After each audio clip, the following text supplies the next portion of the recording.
Olá pessoal, essa é uma videoaula que eu preparei para vocês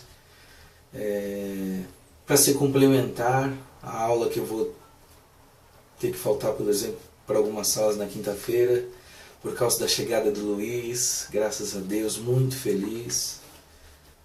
É um filho desde já muito amado, muito esperado pela minha família, pela minha esposa. Bom, mas aí eu pensei em complementar, em usar as minhas palavras para passar para vocês uma maneira de estudar esse conteúdo que é importante, que vai cair na prova, para que você se prepare melhor. Então é importante que você assista esse vídeo pelo menos 2 vezes, uma dica, até a prova. Tudo bem? E durante o ano, se surgirem outras oportunidades, gravarei mais videoaulas, Mas hoje eu quero falar para vocês especificamente sobre mito e filosofia. Existe uma relação entre essas duas palavras, entre essas duas ideias, profunda na história da filosofia.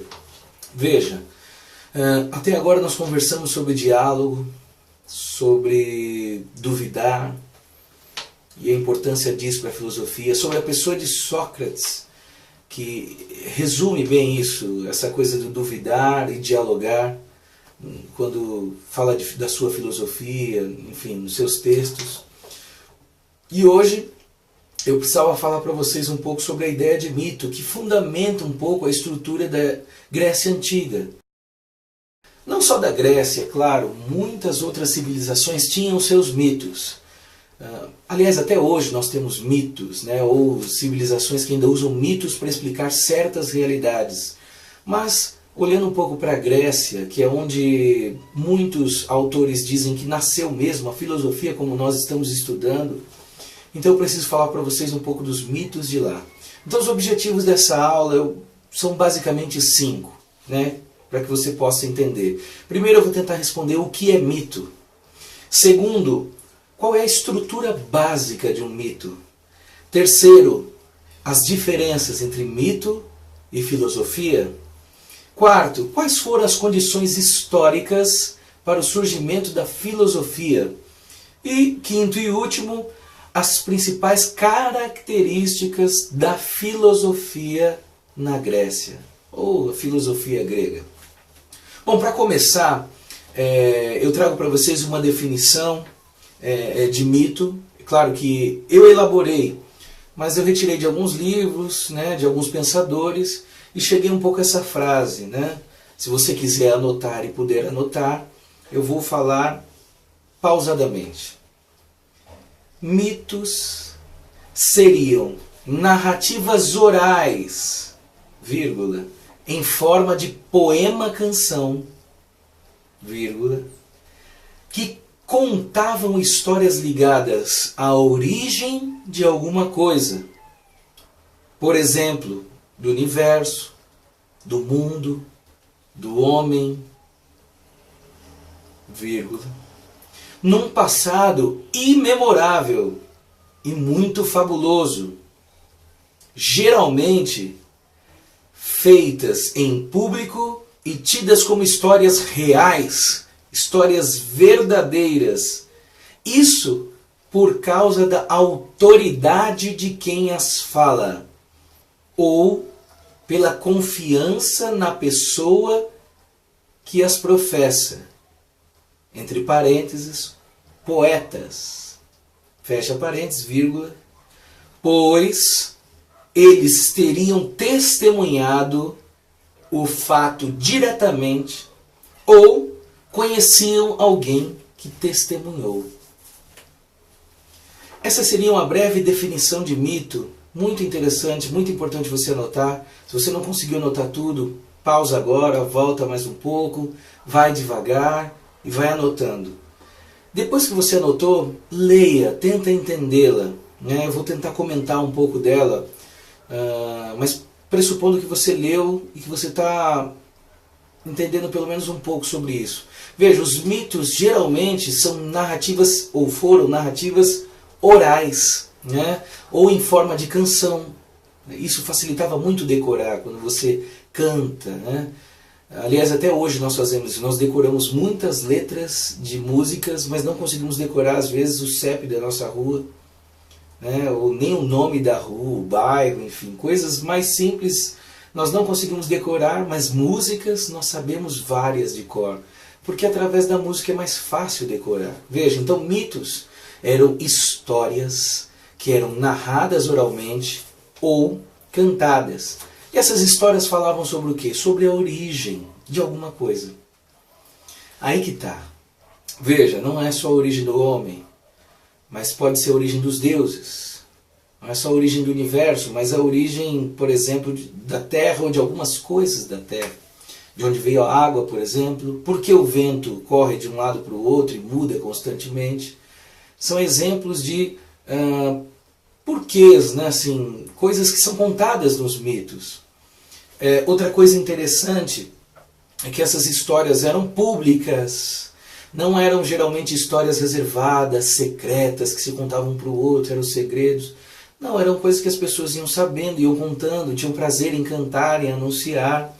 Isso que é muito interessante, isso favorece que o mito seja difundido mesmo, né? Às vezes você vai... É interessante pensar isso. Em algumas civilizações você tem ideias de mitos muito parecidas.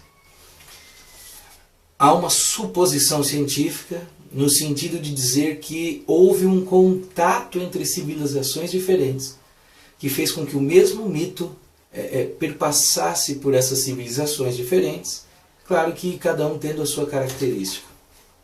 Não sei, não tenho como provar isso para vocês agora, mas enfim, é uma ideia que eu já li em alguns livros e, enfim, faz sentido, né? Geralmente essas histórias são fabulosas, gravem isso. Uma característica importante do mito. São histórias que têm coisas assim extra-humanas, sobrenaturais, coisas às vezes até contraditórias. O mito não se importa em não se contradizer, não tem problema. Mas é contar a história, resolver um problema, dizer de onde vem algo, a origem de algo. E é interessante que nos mitos também eles relatam coisas, mas num passado muito antigo, não tem nem como provar, sabe? Antes do começo, quer dizer, eles têm essa característica de ser uma coisa muito longe de se ver, de averiguar, né, de se constatar. Isso aqui é muito importante, veja, a confiança no mito muitas vezes estava na pessoa que narrava. Quem conta essa história? Fulano. Quem é o poeta? Então, veja, essa pessoa já tinha uma credibilidade, geralmente. Se não tivesse, o seu mito seria facilmente derrubado, esquecido. Mas, geralmente, essa autoridade fazia com que o mito ganhasse força, ganhasse status de verdade. Mesmo porque o poeta, às vezes, dizia: eu vi com os meus próprios olhos. Ou, eu vi quem viu, eu sei quem disse, enfim. Bom, isso é o que é mito. A segunda coisa é uma estrutura básica. Se você puder, anote aí. A estrutura básica dos mitos seria uma cosmogonia e uma teogonia. Professor, o que significa isso? Que os mitos ou falam da origem do universo e dos homens, cosmogonia, ou eles tratam sobre a origem dos deuses, teogonia. Teo em grego é Deus. Então veja, uma estrutura básica dos mitos gregos, especialmente, não podemos esquecer que a gente está vendo a questão dos mitos na Grécia, os mitos gregos. Eles são ou cosmogonias ou teogonias, né? Basicamente é isso, a estrutura é essa. Tanto é, e é importante você também gravar isso, que lá na frente a filosofia vai se desenvolver em duas ciências ou em duas áreas de pensamento que se contrapõem essas duas coisas. Enquanto os mitos tratam da cosmogonia, a filosofia vai trabalhar a cosmologia, estudo do cosmos através da razão. Enquanto nós temos as teogonias, origem dos deuses, nós temos uma ciência que vai estudar logicamente a questão dos deuses, que é a teologia. Veja, então, enquanto os mitos também abordam a origem da realidade e a origem dos deuses, A filosofia também vai abordar a origem da realidade, a origem dos deuses, mas tentando usar a lógica. Grava isso, anota isso aí num canto do caderno, que eu vou voltar a falar mais pra frente para vocês.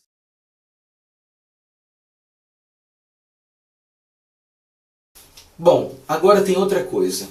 Faz uma coluninha aí no seu caderno, divide, e coloca de um lado diferenças dos mitos, diferenças entre mito e filosofia. São 3 basicamente de cada lado. Então faz uma coluninha, coloca lá diferenças, põe mito de um lado, filosofia do outro. No lado do mito, escreve aí, por favor. Primeira característica ou diferença, que o mito narra coisas num passado muito longe e fabuloso, lembra disso? Um passado fabuloso e muito longe. Segunda diferença, sempre trabalham com a origem de algo através de rivalidades, alianças, recompensas ou castigos. Pronto. E o terceiro é que não há problema em ser contraditório, pois confia na autoridade do narrador. Vamos ver agora do outro lado da filosofia as características contrapostas de cada um. Então a primeira da filosofia, busca explicar como e por que as coisas são, não só no passado, mas na plenitude dos tempos. O que uma coisa é, independente de ser lá atrás, ou aqui, ou para amanhã. A essência. Muito bom. Segunda coisa, explica as coisas por vias naturais, por causas naturais e impessoais. Veja, não se trata de falar da origem das coisas, colocando no passado longínquo, rivalidade, aliança, não. Bom, qual é a maneira mais lógica, mais natural? A ideia de natureza. As lógicas da natureza, as leis da natureza que estão por trás da origem de tal coisa. E terceira característica, diferença da filosofia para o mito é que na filosofia você não admite contradições. Isso não é aceitável. E a autoridade não vem de uma pessoa que está, o poeta, por exemplo, que está falando tal, vem da razão, da lógica. A nossa razão nos autoriza a entender e aceitar uma ideia que não seja contraditória.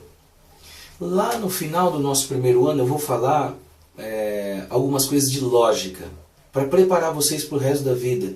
A lógica ajuda muito a gente a ter um olhar sobre essa vida diferente, muito racional, é bonito. E aí eu vou falar para vocês sobre a questão das contradições para a lógica. Um abraço, que Deus nos abençoe e até a próxima.